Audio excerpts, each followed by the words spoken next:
ในท่าอาทิตย์ผ่านมานี้โดยอิงตามการรายงานจากทางต่างหน้าบริษัทภูผาทองจำกัดผู้รับเหมาโครงการก่อสร้างเส้นทางเบตงทางหลวงแห่งชาติ01F ให้ฮู้ว่าโครงการก่อสร้างเส้นทางเบตงทางหลวงแห่งชาติ01F ช่วง3 กิโลเมตรบ้านพลสะอาดเมืองมหาไซแขวงคำมวนซึ่งได้เริ่มลงมือก่อสร้างมาตั้งแต่วันที่25 พฤษภาคม 2025ผ่านมานี้มาฮอดปัจจุบันนี้การก่อสร้างเส้นทางดังกล่าวแม้นได้สำเร็จแล้ว 81.5 ส่วนห้อยของแผนการเส้นทางดังกล่าวซึ่งมีความยาว3 กิโลเมตรหน้าทางกว้าง8 เมตรความหนาเบตงเสริมเหล็ก 0.23 ซน.รวมมูลค่าการก่อสร้างทั้งหมด21ตึกกว่ากีบโดยการนำไส้แรงทืนเข้าในการก่อสร้างแม่นทืนสมทบ 50/50 ภาครัฐร่วมกับโรงงานสิมังลาวจำกัดมาฮอดปัจจุบันการก่อสร้างเส้นทางยังได้ดำเนินไปเรื่อยๆเวียกที่จะต้องจัดตั้งปฏิบัติในต่อหน้าเป็นต้นแมนหน้าเวียกปรับหน้าดินวางตะนางเหล็กเทเบตงถมดินบาททั้ง2ฝากทางตามแบบกำหนดเพื่อให้เส้นทางมีความกว้างออกตืมการก่อสร้างเส้นทางดังกล่าวคาดว่าจะให้สำเร็จห้อยส่วนห้อยในท้ายเดือนตุลาที่จะมาถึงในตอนหานี้ทางนี้ก็เพื่อตอบสนองกับความเรียกร้องต้องการของพ่อแม่ประชาชนในท้องถิ่นดังกล่าวและการคมนาคมขนส่งสินค้าสัญจรไปมาสะดวกสบายขึ้นท่านปัญญามณีวงศ์หัวหน้าห้องการคุ้มครองและบริการตัวเมืองเวียงจันทน์ได้ให้สัมภาษณ์เกี่ยวกับการสร้างขบวนการเพื่อต้อนรับกล่องประชุมใหญ่ผู้แทนองค์คณะภาคนครเวียงจันทน์ครั้งที่8ที่จะจัดขึ้นในท้ายเดือนกันยายนนี้ว่าห้องการเฮาแม่นนอนในอนุกรรมการขบวนการโฆษณาสถานที่ประดับประดาพิธีการสุขภาพและย่องยอขันนครเวียงจันทน์โดยมีพระบทบาทหน้าที่ความรับผิดชอบโดยกงต่อเวียกงานพัฒนาคุ้มครองตัวเมืองก็คือนครเวียงจันทน์ดังนั้นจึงได้เป็นเจ้าการจัดตั้งปฏิบัติดำเนินการประดับประดาซึ่งมาฮอดปัจจุบันสำเร็จแล้วห้อยส่วนห้อยในนั้นได้ติดตั้งทุงซุ้มตามจุดสำคัญต่างๆในตัวเมือง7 จุดคือสวนเจ้าฟ้างมสวนประตูไซหอคำหอประชุมแห่งชาติไฟแดงดงโดกสวนดอนนูนและวงเวียน450 ปีประดับถุงซาดถุงผักใส่เสาไฟแคมทางใน2เส้นทางคือเส้นทาง23 สิงหาและเส้นทางไก่สอนพรหมวิหารติดตั้งป้ายค้ำขวัญกล่องประชุมใส่เสาไฟแคมถนนลานสร้างขึ้นป้ายค้ำขวัญกล่องประชุมใส่จอ LED จำนวน8 จุดในตัวเมืองเพื่อเป็นการสร้างกระบวนการต้อนรับกองประชุมใหญ่องค์คณะภาคนครหลวงเวียงจันทน์ครั้งที่8ที่จะมาถึงในไทยจะไขขึ้นในไทยเดือนกันยา2025นี้ห้องการคุ้มครองและบริการตัวเมืองเวียงจันทน์โดยอิงตามพระราชบทบาทรับผิดชอบโดยกงต่อเวียกงานพัฒนาคุ้มครองและบริการตัวเมืองเวียงจันทน์เพราะแม่นเวียกงานที่สำคัญในตัวเมืองเช่นว่าเวียกงาน อนามัยเส้นทางใส่สำคัญในตัวเมืองเรียกงานเก็บเมียนขนส่งขี้เหงื่อในตัวเมืองเรียกงานปกปักรักษาบรมรักษาส่วนสาธารณะในตัวเมืองรวมทั้งเรียกงานอื่นๆในตัวเมืองคือว่าห้องการคุ้มครองบริการตัวเมืองเวียงจันทน์นี้หรือว่าจะนอนในอนุกรรมการกระบวนการประดับประดาเพื่อต้อนรับกองประชุมในองค์คณะภาคนครหลวงเวียงจันทน์ห้องการคปต.ก็ได้จัดตั้งปฏิบัติในการประดับประดาตัวเมืองโดยเฉพาะเป็นการประดับทุ่งชาติทุ่งผักจับใส่เสาไฟโดยเฉพาะตามเส้นทางสายลักโดยเส้นทางประกอบมีเส้นทางไก่สอนพรหมวิหารเส้นทาง23 สิงหา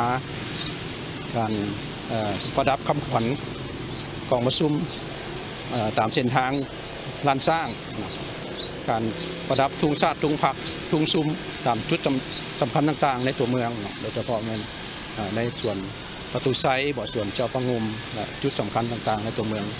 นอกจากนั้นก็ได้ระดมบรรดาบริษัทผู้ประกอบการได้ขึ้นคำขวัญถึงจอ LED เนาะถึงว่ามีทั้งหมด10 กว่าจุดในตัวเมืองเนาะเพื่อเป็นให้ขึ้นคำขวัญตอนรับกองประชุมองค์คณะภาคนครหลวงเวียงจันทน์จะมาถึงนอกจากนั้นห้องการคปต.ก็ได้ขึ้นแผนแล้วก็ประสานสมทบกับหน้ากับปกครองเมืองเพื่อสร้างขบวนการออกให้งานอนามัยตามเส้นทางที่นอนในแต่ละเมืองเนาะโดยเฉพาะในระยะผ่านมาก็ได้มีการสร้างขบวนการออกให้งานคือเมืองไซยถาเมืองหาดไซฟอง และเมืองอื่นๆอยากจะได้สืบต่อสร้างกระบวนการโดยแห่งงานเพื่อต้อนรับกองประชุมใหญ่ดังกล่าวเนาะนอกจากนั้นองค์การกปตในนามอนุกรรมการกระบวนการประดับประดาเพื่อต้อนรับกองประชุมใหญ่ก็ได้กำหนดรูปแบบการประดับประดาการติดทุงซาดทุงผักตามอาคารบ้านเรือนสำนักงานองค์การเนาะกำหนดขนาดของทุงเพื่อความเป็นเอกภาพนอกจากนั้นก็ได้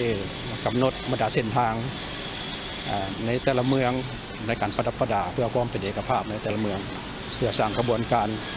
ฟดฟื้นต้อนรับกองประชุมองค์คณะพรรคนครหลวงเวียงจันทร์ครั้งที่ 8 ที่จะไขขึ้นในมม.นี้ท่านปัญญามณีวงศ์ยังได้กล่าวให้ฮู้ตื่มว่านอกจากเวียกงานที่กล่าวมานั้นแล้วห้องการพวกเขายังได้สมทบกับองค์การปกครองเมืองไซธานีเมืองสีโคตะบองสร้างกระบวนการออกแห่งงานตามเส้นทางสายต่างๆและได้กำหนดรูปแบบการประดับประดาทุงตามเสาไฟเข็มทางกลางทางและกำหนดจุดรูปแบบขนาดทุงซาดทุงผักติดตามสำนักงานองค์การห่างหานบ้านเฮือนของประชาชนรวมทั้งได้จัดสรรเส้นทางให้บรรดาเมืองเพื่อประดับประดากันอย่างเป็นเอกภาพพร้อมทั้งเพิ่มทวีเวียกงานอนามัยตามเส้นทางสายหลักให้มีความสะอาดความเป็นระเบียบเรียบร้อยติดตามใกล้ชิดเวียกงานเก็บเมียนขนส่งขี้เหงื่อให้เป็นระเบียบและทันตามกำหนดเวลานอกจากเวียกงานประดับประดาแล้วเนาะองค์การกปตก็อีกตามพระบทบาทโดยกรมที่รับผิดชอบเวียกงานพัฒนาคุ้มครองตัวเมืองเนาะเป็นโดยเฉพาะเป็นเวียกงานอนามัยเส้นทางเป็นได้เพิ่มทวีเวียกงานอนามัยบรรดาเส้นทางสายละโดยเฉพาะเป็นเพิ่มหอบเวียนในการอนามัยเส้นทางให้มีความสะอาดแล้วก็ประสานสมทบติดตามใกล้ชิดเวียกงานเก็บเมียนขี้เหงื่อที่ว่ามีสภาพขี้เหงื่อที่ว่าระยะผ่านมาก็เป็นชุมไซในการแก้ไขปัญหาที่เกิดขึ้นเพื่อให้เข้าสภาพปกติสำหรับเวียกงานอนามัยเนาะอนามัยเส้นทางก็เป็นเพิ่มทวีในการหอบเวียนในการอนามัยเนาะ อนามัยเส้นทางนั้นโดยเฉพาะมันเรียกงานขนส่งเก็บเม็ดกินเหงื่อก็แม่นได้มีการประสานสมทบอย่างใกล้ชิดกับบรรดาผู้ประกอบการที่ตามอย่างใกล้ชิดการพัฒนาปรับปรุงคอร์ดบริการของบรรดาผู้บริษัทประกอบการเนาะการยกระดับพาหนะการขนส่งของบรรดาบริษัทผู้ประกอบการเพื่อให้รับผิดชอบรับมือกับจำนวนปริมาณที่เหงื่อที่เกิดขึ้นรับผิดชอบในขอบเขตของแต่ละภาคส่วนให้สำเร็จท่านหัวหน้าห้องการคุ้มครองและบริการตัวเมืองเวียงจันทน์อย่างใดถือโอกาสนี้อยากห้องมายังพ่อแม่ประชาชนก็คือชาวนครเวียงจันทน์จงพร้อมกันรักษาความสะอาดความเป็นระเบียบเรียบร้อยและเป็นเจ้าการร่วมแรงร่วมใจกันประดับถุงผักถุงซาดอนามัยเฮือนซานในคงเขตที่ตนอาศัยอยู่ให้สะอาดจบงามเพื่อต้อนรับกองประชุมใหญ่ผู้แทนองค์คณะพรรคนครเวียงจันทน์ครั้งที่ 8ที่จะจัดขึ้นในอีกบ่ดนนี้ไซซีห้องหัวหน้าคณะพรรคประธานคณะกรรมการปกครองเมืองไซธานีได้ให้สัมภาษณ์ต่อทีมข่าวโทรภาพนครหลวงจันทน์ว่าเพื่อสร้างขบวนการคำนำหับตอนกองประชุมใหญ่ครั้งที่ 8ขององค์คณะพรรคนครหลวงจันทน์ติดพันกับวันสำคัญต่างๆของพรรคของชาติองค์คณะพรรคองค์การปกครองเมืองไซธานีได้กาเกี่ยมสั่งขบวนการรอบด้านเป็นต้นได้นำพาเวียกงานแนวคิดการเมืองซึ่งได้นำเอาบรรดามติคำสั่งต่างๆของคณะพรรคของขันเทิงมาเสื่อมซึมให้บรรดาพนักงานทหารตำรวจตลอดฮอดประชาชนและผู้ประกอบการต่างๆให้เข้าใจถึงความหมายความสำคัญของวันดังกล่าวและประกอบส่วนเข้าในทุกขบวนการพวกเขาได้นำพาเวียกงานแนวคิดการเมืองซึ่งได้นำเอาบรรดามติคำสั่งต่างๆของคณะพรรคขันถึงมาเสริมซึมให้บรรดาพนักงานทหารตำรวจรวมทั้งพ่อแม่ประชาชนและผู้ประกอบการต่างๆให้เข้าใจถึงความหมายหรือความสำคัญของวันสำคัญดังกล่าวนี้เพื่อให้เขาเจ้าได้ประกอบส่วนในการเข้าร่วมเป็นต้นเป็นการรักษาความสงบภายในครัวเรือนการสร้างขบวนการต่างๆเพื่อเป็นการเสริมสู้การนำพาของพรรคในระยะผ่านมาให้มันเป็นกระบวนการฟดฟื้นและปัญหาที่2พวกเขาได้นำพาเวียกงานป้องกันชาติป้องกันความสงบรอบด้านติดพันกับการแก้ไขปัญหา เสียงดังๆจากหานกินดื่มหานอาหารต่างๆเนาะซึ่งในนั้นเนาะพวกเขาได้นำเอาบรรดานิติกรรมต่างๆข้อตกลงต่างๆที่ติดพันกันกับวาระแห่งชาติเกี่ยวกับการแก้ไขปัญหายาเสพติด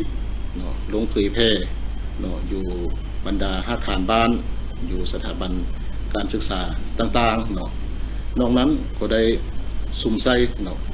จัดตั้งปฏิบัติแนวทางป้องกันชาติป้องกันความสงบตามบ้านต่างๆเนาะโดยเฮ็ดบทบันทึกกับบรรดาหัวหน่วย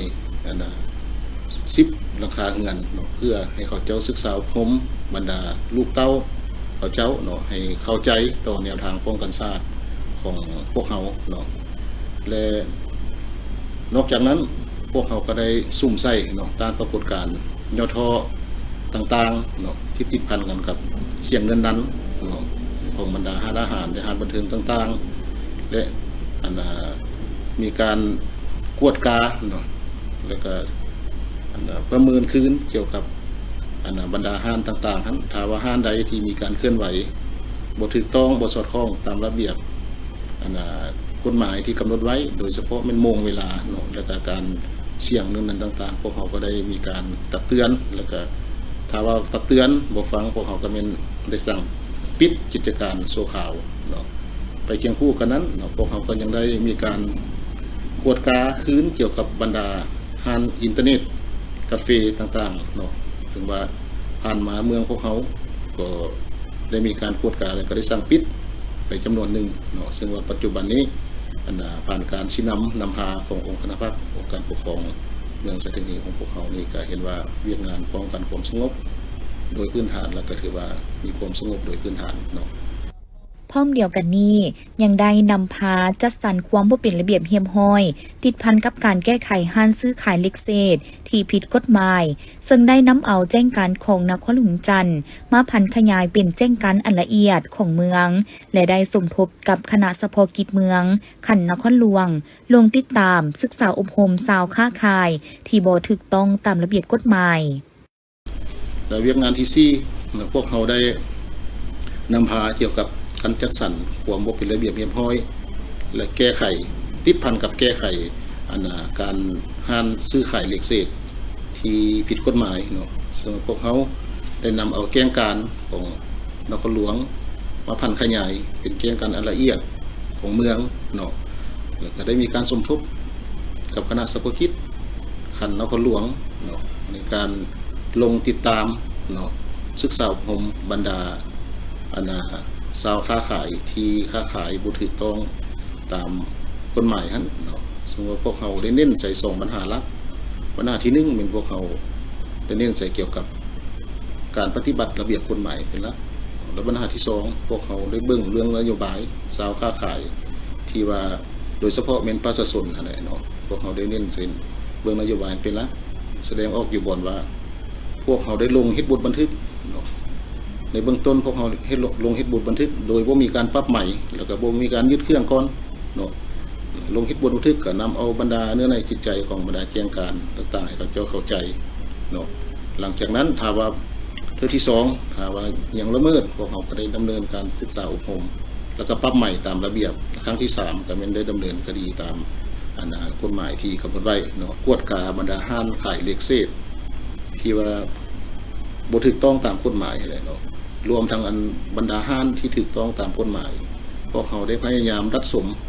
เนาะอันใดที่ว่ามีอันใดมาตรฐานพวกเขาก็ให้สืบต่ออันใดบ่ได้มาตรฐานพวกเขาก็สั่งให้จบตามแก้งการของนครหลวงจันทร์ที่กำหนดนั้นเนาะและ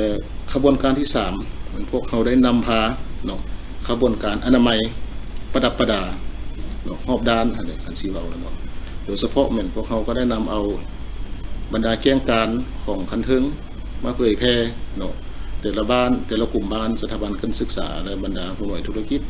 เนาะรวมทั้งบรรดาสำนักงานองค์การของรัฐบาลที่มีสำนักงานที่ตั้งอยู่ภายในขอบเขตเมืองไซธานีพวกเขานี้พวกเขาได้นำเอาแจ้งการมาพันขยายเนาะผ่านการจัดตั้งปฏิบัติมาฮอดปัจจุบันนี่ก็เห็นว่าบรรดาภาคส่วนต่างๆก็เงินให้การร่วมมือ ก็ได้เริ่มประดับประดาส่วนใหญ่ก็เป็นพวกเราก็ได้ระดมในการออกให้งานเนาะทุกวันเสาร์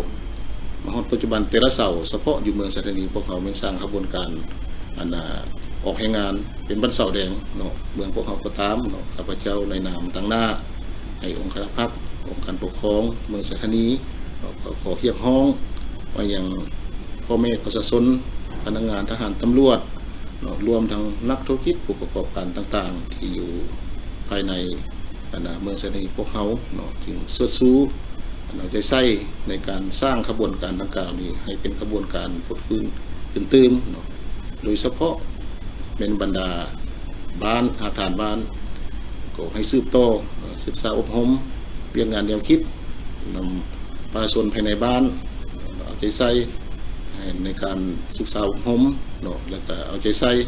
เรื่องงานป้องกันชาติป้องกันความสงบรอบด้านเพื่อเตรียมพร้อมในคำนับพับตอนอะไรในของประชุมใหญ่ครั้งที่8ขององค์คณะพรรคนครหลวงติดพันกับวันสำคัญของพระองค์ชาติของเราให้เป็นกระบวนการฝึกฟื้นการที่2ก็เป็นเรียกร้องให้แก่บรรดานักธุรกิจผู้ประกอบการต่างๆที่ดำเนินธุรกิจอยู่ภายในเมืองสัตหีบของพวกเขานี้ให้เชิดชูน้ำใจเป็นเจ้าการอะไรสำหรับเวียกงานประดับประดาทางเมืองได้รับผิดชอบบรรดาเส้นทางสายหลักเป็นต้นถนนไก่ซอนภูมิวิหารถนน13ไต้ถนนเลข10ถนน450ปีและถนนดงโดกหาตันมีไซอันพ้นเด่นแม่นผู้ประกอบการและประชาชนที่มีสำนักงานและเฮือนตั้งอยู่แคมทางใหญ่ได้มีความตื่นตัวและพร้อมพักการติดถุงผักถุงซาดยังเป็นขบวนการฟุดฟื้นท่านนางตอกเหลียวมณีผู้จัดการห้านกระตุกแอนด์คอฟฟี่ได้ให้สัมภาษณ์กับทีมข่าวโทรภาพนครหลวงเวียงจันทร์ของพวกเขาว่าได้เปิดให้บริการอย่างเป็นทางการตั้งแต่วันที่8สิงหาคม2025นี้ซึ่งสื่อกระตุกแม่นสื่อที่มาจากภาคใต้หมายถึงภาคเขาเป็นสัญลักษณ์แห่งความอุดมสมบูรณ์และความเพียงพอด้วยแนวความคิดนี้ทางห้านต้องการส่งต่อความรู้สึกอบอุ่นและเต็มไปด้วยความหมายมงคลให้แก่ลูกค้าทุกคนทางห้านมีบรรยากาศทันสมัยเหมาะสำหรับคนที่มารับประทานอาหารจิบกาแฟหรือนั่งเฮ็ดเวียกอย่างสบายจุดเด่นของห้านคือมีห้องส่วนตัวที่ถูกออกแบบพิเศษไว้รองรับลูกค้านับตั้งแต่เปิดห้านมาได้รับการตอบรับที่ดีจากลูกค้าในพื้นที่และนักท่องเที่ยวที่ผ่านไปมา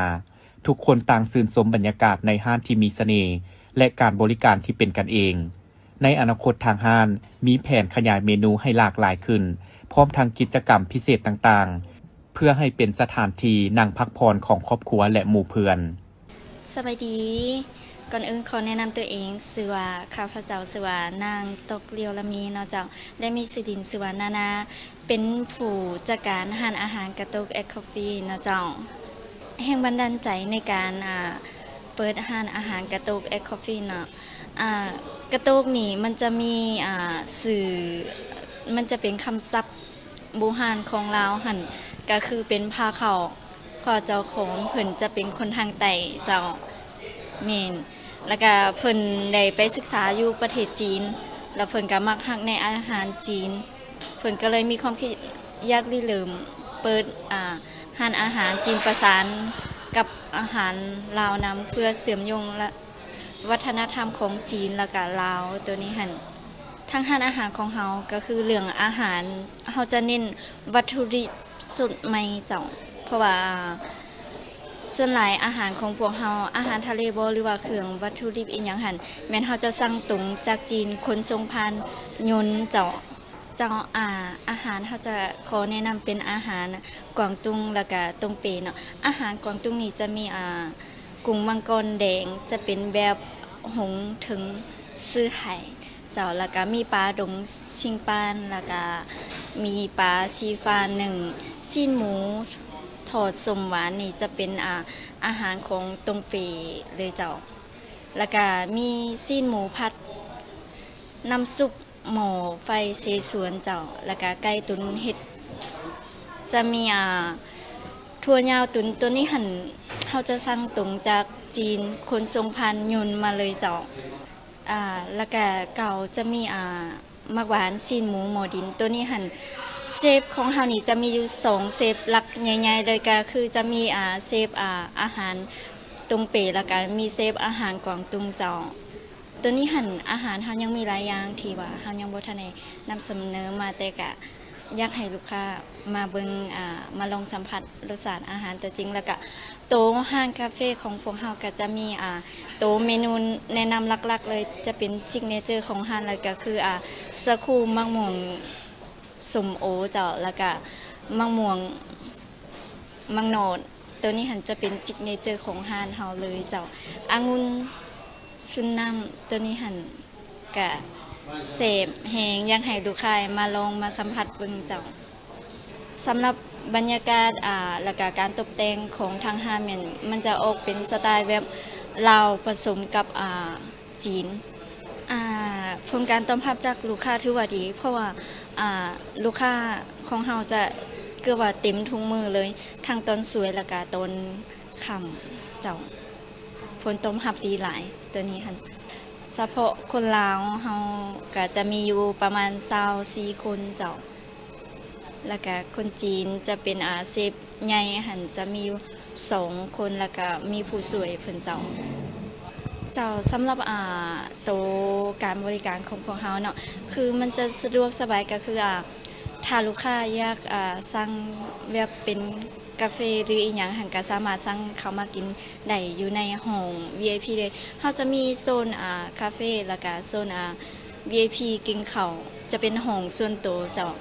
ถ้าว่าลูกค้ากินข้าวอยู่ในห้องส่วนตัวนี่ก็สามารถสั่งเครื่องดื่มมากินได้อยู่ในห้องหรือว่าลูกค้าจะนั่งอยู่โซนคาเฟ่แล้วก็สามารถสั่งอาหารลงไปกินอยู่รุมได้เจ้าสะดวกสบายเจ้าสุดท้ายนี้ก็ขอเชิญชวนลูกค้าให้เขามาลองชิมอาหารและก็เครื่องดื่มของทางห้างเฮาได้ซึ่งสถานที่ของพวกซึ่งสถานที่ต่างแม่นอยู่บ้านถาพารานไซเมืองศรีสัตนานครหลวงเวียงจันทน์เจ้าหรือว่าถ้าไปบ่ฮอดจอบ่ถึงก็สามารถโทรสอบถามได้หรือว่าสามารถจองห้องได้ที่เบอร์59196564เจ้าขอบใจกระตุกแอนด์คอฟฟี่บ่เพียงแต่เป็นธุรกิจสร้างรายได้ให้แก่ครอบครัวแต่ยังได้สร้างเวียกเฮ็ดงานทำให้แก่ประชาชนได้ถึง20กว่าคนโอกาสนี้นางตอกเหลียวมณียังได้ฝากเชิญชวนทุกท่านที่ยังบ่ทันได้เข้ามาลองชิมก็สามารถมาสัมผัสบรรยากาศที่อบอุ่นและรสชาติอาหารพิเศษที่ร้านกระตุกแอนด์คอฟฟี่ตั้งอยู่บ้านทาพลานไซเมืองศรีสัตนานครหลวงเวียงจันทน์กองประชุมดังกล่าวได้จัดขึ้นที่ห้องประชุมศูนย์บริการเทคนิคกสิกรรมและพัฒนาชนบทลาวเกาหลีโดยการเป็นประธานร่วมของปริญญาเอกไซนครอินทวงศ์รองรัฐมนตรีกระทรวงกสิกรรมและสิ่งแวดล้อมท่านจงยองซูเอกอัครราชทูตสเกาหลีประจำลาวท่านศรีวิไลแสงเจริญห้องเจ้าแขวงเสียงควงมีหัวหน้าองค์การหัวมือสากลสเกาหลีพร้อมด้วยภาคส่วนเกี่ยวข้องเข้าร่วมปริญญาเอกไซนครอินทวงศ์กล่าวว่าโครงการนี้เป็นโครงการหนึ่งที่นอนอยู่ในกรอบการหัวมือระหว่างของรัฐบาลลาวและรัฐบาลสเกาหลีเพื่อการพัฒนาเศรษฐกิจสังคมของสปป.ลาวมีงบประมาณ 12.5 ล้านดอลลาร์สหรัฐมีระยะการจัดตั้งปฏิบัติ5ปีเริ่มแต่ปี 2021 หา 2025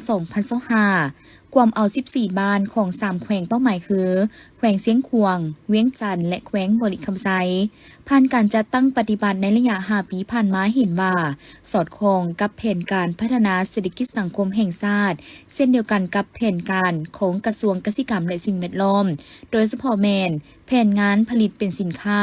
และแผนงานพัฒนาชนบทแก้ไขความทุกข์ยากโครงการดังกล่าวแม่นได้สนับสนุนกระทรวงกสิกรรมและสิ่งแวดล้อมในการสร้างแผนดำเนินงานการโยมูลการผลิตเป็นสินค้า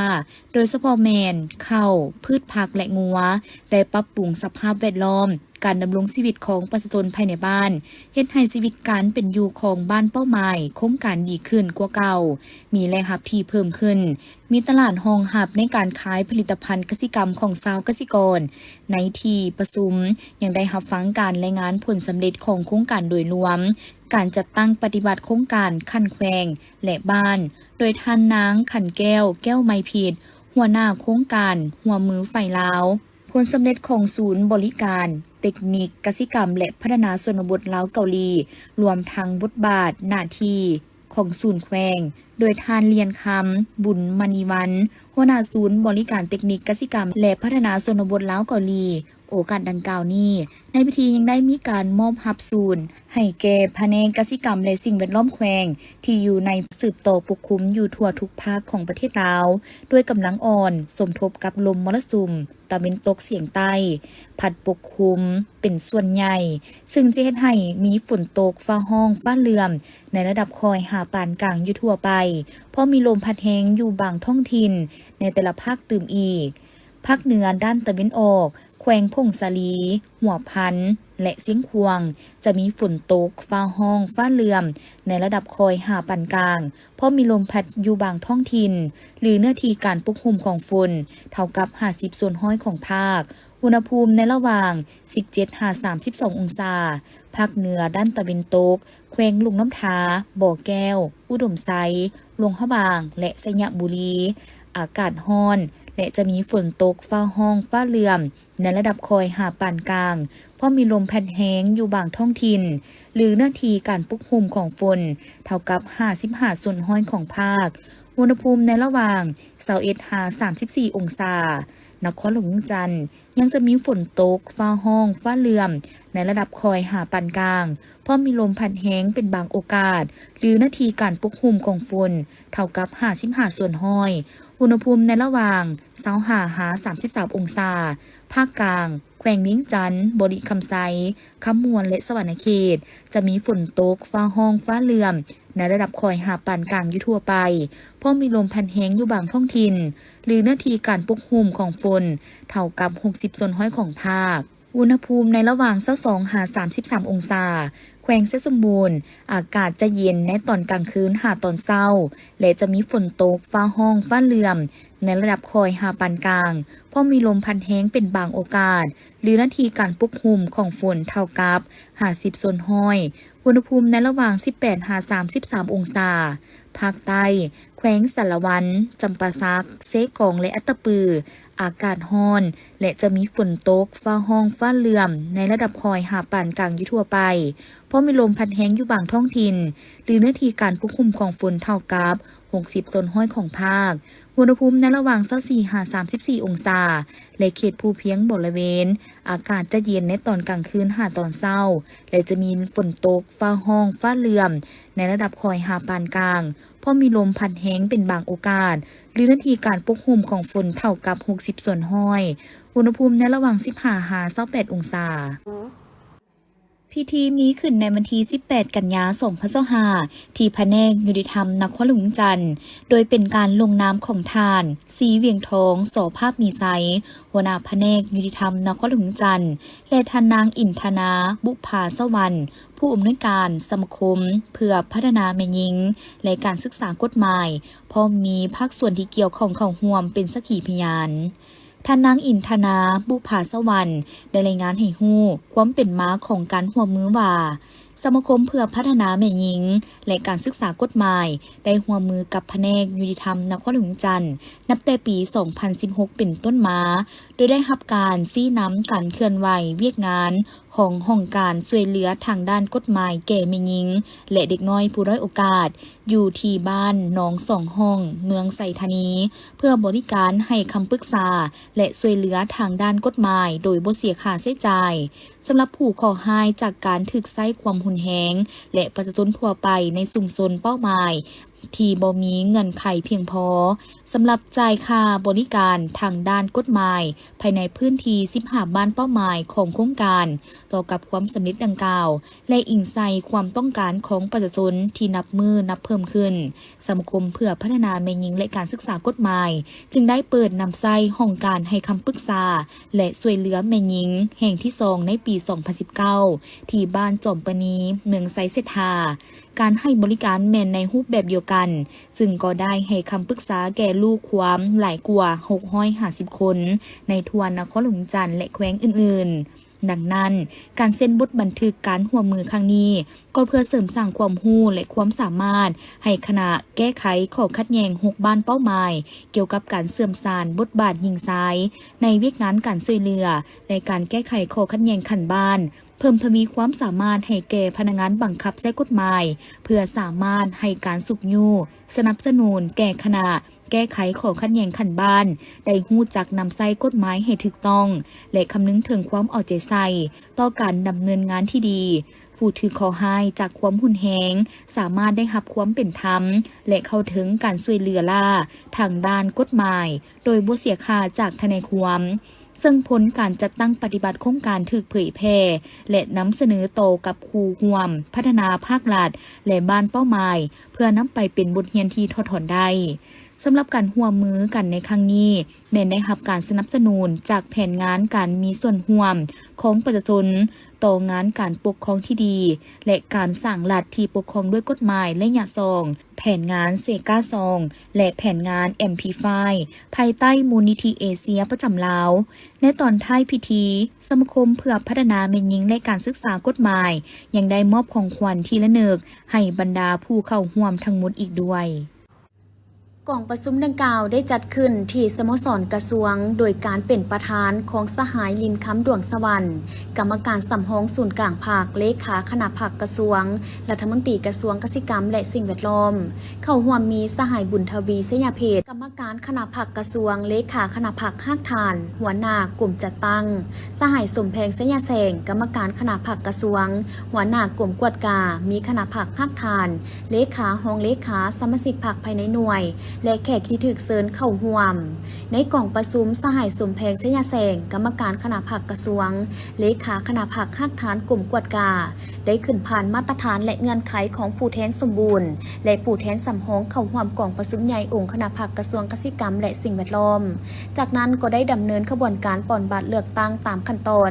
ที่ได้กำหนดไว้ตามระเบียบการและสมาชิกพรรคทั้งหมดได้พร้อมการใช้สิทธิประชาธิปไตยของตนปอนบัตรคัดเลือกเอาผู้แทนสมบูรณ์และผู้แทนสำห้องเข้าร่วมกล่องประชุมใหญ่ผู้แทนองค์คณะภาคกระทรวงเกษตรกรรมและสิ่งแวดล้อมครั้งที่7ซึ่งจำนวนผู้มีสิทธิ์ปอนบัตรเลือกตั้งทั้งหมด47สหายในนี้สามารถเลือกได้ผู้แทนสมบูรณ์9สหายและผู้แทนสำห้อง3สหายโอกาสดังกล่าวปริญญาเอกลินคำดวงสวรรค์ได้ให้เกียรติโอ้ล้มโดยให้ฮู้ว่า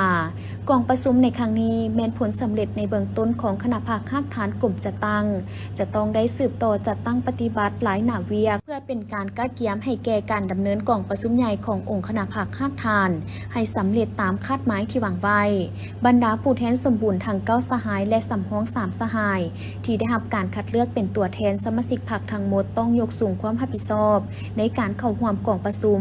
และใช้สิทธิ์ของตนอย่างเต็มส่วนบนพื้นฐานถูกต้องตามระเบียบหลักการกำหนดทั้งเอาใจใส่ติดตามวาระการดำเนินกองประชุมใหญ่ขององค์คณะภาคกระทรวงเกษตรกรรมและสิ่งแวดล้อมอย่างเป็นปกติ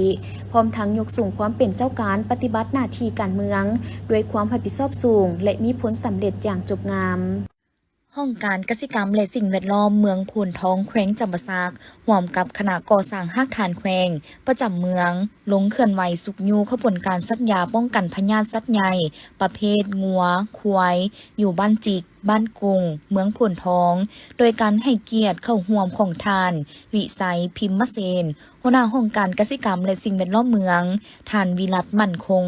หัวหน้าแขนงเลี้ยงสัตว์และการประมงแผนกกสิกรรมและสิ่งแวดล้อมแขวงท่านนางทองดาไลแสนมณีไซหัวหน้าแขนงส่งเสริมกสิกรรมและสหกรณ์พร้อมด้วยพนักงานหันลงก่อสร้างฮักฐานแขวงประจำเมืองคณะพักองค์การปกครองบ้านและพ่อแม่ประชาชนในบ้าน2บ้านเข้าร่วม